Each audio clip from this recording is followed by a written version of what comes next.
Apakah saudara pernah merasa hidup seperti sedang melalui musim kering?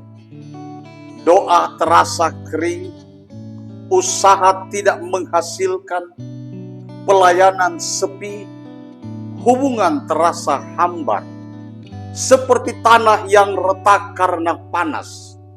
Begitu pula hati kita bisa merasa kering.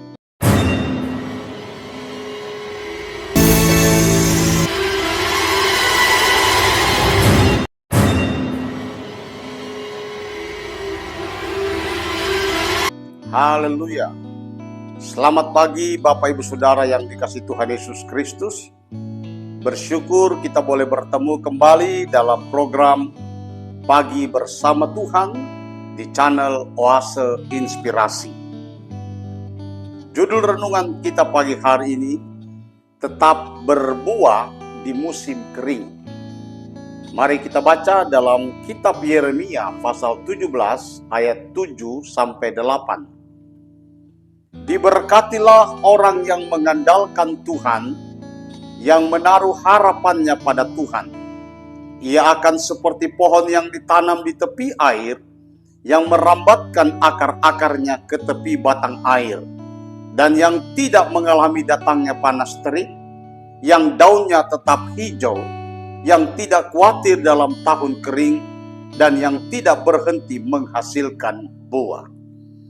Bapak Ibu Saudara yang dikasihi Tuhan Yesus Kristus, izinkan saya bertanya, apakah saudara pernah merasa hidup seperti sedang melalui musim kering? Doa terasa kering, usaha tidak menghasilkan, pelayanan sepi, hubungan terasa hambar, seperti tanah yang retak karena panas. Begitu pula hati kita bisa merasa kering. Tetapi firman Tuhan hari ini memberi kabar baik.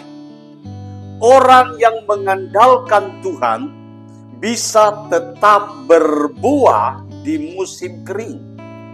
Mari kita baca kembali Yeremia 17 ayat 7 sampai 8. Diberkatilah orang yang mengandalkan Tuhan, yang menaruh harapannya pada Tuhan. Ia akan seperti pohon yang ditanam di tepi air, tidak khawatir dalam tahun kering, dan tidak berhenti menghasilkan buah. Mari kita berdoa. Bapa yang penuh kasih, terima kasih untuk firman-Mu pagi ini. Kami mau belajar bagaimana tetap berbuah di tengah musim kering kehidupan kami. Roh Kudus tuntun hati dan pikiran kami.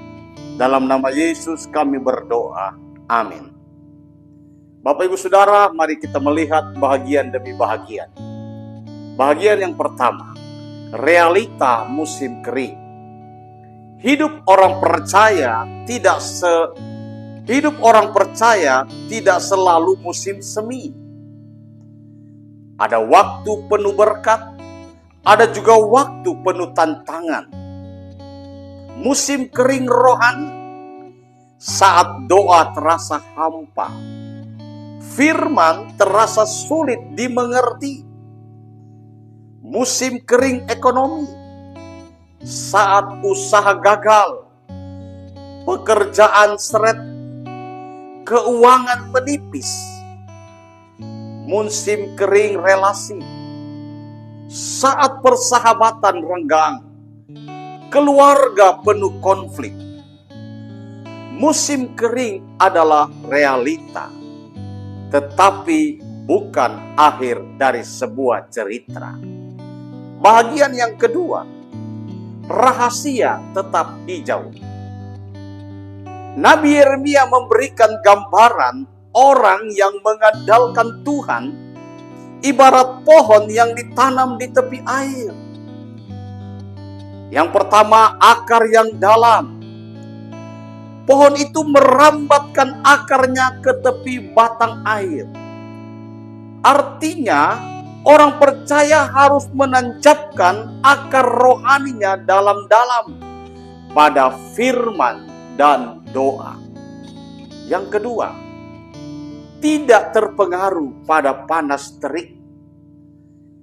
Dunia bisa panas dengan masalah, tetapi anak Tuhan tetap tenang karena ada sumber air kehidupan. Yang ketiga, daun tetap hijau. Hijau melambangkan kehidupan, pengharapan, dan kesegaran rohani. Bahagian yang ketiga, buah di musim kering. Apa artinya berbuah di musim kering? Buah iman. Justru dalam kesulitan iman kita bertumbuh. Buah pengharapan. Orang lain putus asa, tetapi kita tetap menaruh harap pada Tuhan. Buah kasih. Saat dunia penuh egoisme, kita tetap mengasihi dan melayani. Contoh, Paulus di penjara tetap menghasilkan buah pelayanan lewat surat-suratnya. Yusuf dalam penderitaan tetap berbuah dengan hikmat dan integritas. Bahagian yang keempat, kunci mengandalkan Tuhan. Firman Tuhan berkata, diberkatilah orang yang mengandalkan Tuhan, yang menaruh harapannya pada Tuhan. Bagaimana cara mengandalkan Tuhan? Yang pertama, doa yang konsisten. Bukan hanya saat keadaan baik, tetapi terutama saat keadaan kering. Merenungkan firman setiap hari. Firman Tuhan adalah air hidup yang menyegarkan jiwa. Tetap setia melayani. Jangan berhenti berbuah hanya karena keadaan sulit. Yang keempat, bersandar pada Roh Kudus. Dialah sumber kekuatan kita yang sejati. Bapak Ibu Saudara yang dikasihi Tuhan, para pendengar di mana saja saudara berada. Mungkin pagi ini saudara sedang berada dalam musim kering. Jangan putus asa. Ingatlah firman Tuhan. Orang yang mengandalkan Tuhan akan tetap berbuah bahkan di musim yang paling kering sekalipun. Biarlah hidup kita seperti pohon di tepi air. Akarnya dalam, daunnya hijau, dan tetap menghasilkan buah. Mari kita berdoa. Tuhan Yesus, terima kasih karena Engkau sumber air hidup bagi kami. Kami percaya bersama-Mu kami bisa tetap berbuah di musim kering. Tolong kami menancapkan akar iman kami semakin dalam kepadamu. Dalam nama Yesus kami berdoa. Amin. Bapak Ibu Saudara yang dikasihi Tuhan, kalau firman Tuhan atau renungan firman pagi ini memberkati, Bapak Ibu bagikan juga kepada orang lain agar mereka juga diberkati dan dilawat oleh Tuhan. Tuhan Yesus memberkati. Amin.